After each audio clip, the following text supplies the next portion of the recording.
Hey everybody, welcome back to yet another episode. Thanks for tuning in. I am Kyle Johnson, your friendly neighborhood biochemist, here to talk to you about one of my favorite supplements because of how safe and effective it is. It's known as creatine. You've probably taken this one before. Creatine, simply put, is an amino acid that our body makes, much like carnitine if you saw that video. We do make it ourselves, but we also get it in foods like meats and fish. It exists in our bodies and our skeletal muscle mainly, a little bit in your brain, and then distributed out through other tissues and a little bit in your blood as well. It's going to be mostly where you need a lot of energy, and it exists in our body in the form of phosphocreatine. Now, this word phospho, you've probably heard phosphate because you've heard of adenosine triphosphate. These things are all connected. It makes sense, right? So phosphocreatine is simply creatine with a phosphate group on it. How this works, it's actually really simple yet super effective, which is why it's such a popular supplement.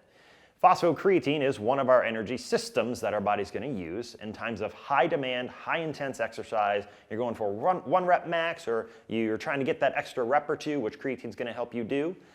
Works really well. How it works is you have ATP, which we've gone over, adenosine triphosphate. That one outside phosphate group on ATP breaks off, giving us that energy release, leaving us with an inorganic phosphate energy and ADP, adenosine diphosphate. Simply put, phosphocreatine is going to work by donating its phosphate group back to ADP to replenish ATP very rapidly. Now, this energy system is very quick, but it doesn't last long. Now, phosphocreatine doesn't stick around long after it's donated as phosphate group. You're gonna burn through this energy system really quickly. Not gonna be a primary supplement for our endurance runners or endurance athletes.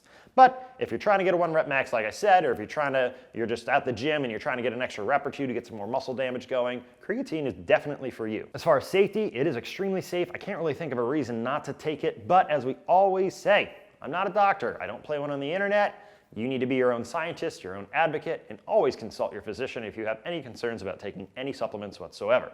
Now, efficacious dosing on creatine, pretty simple. It's between 3 grams and 5 grams. You're going to want to take that every day. Most of these things don't have flavors with them. That's unflavored. You can't even tell. It mixes so well in even water.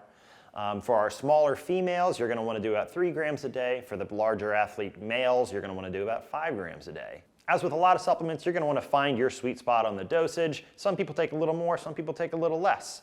One thing I can say about creatine is that sometimes people will take it to help fight brain fatigue. And that has actually been shown to help people who actually have a lower level of creatine naturally. And I'm talking about especially vegans or vegetarians who aren't eating a ton of meat or any meat whatsoever. Creatine is super safe, super effective. Always consult your physician if you think you have any concerns or contraindications. We're not doctors. Always be your own scientist and advocate. See you next time.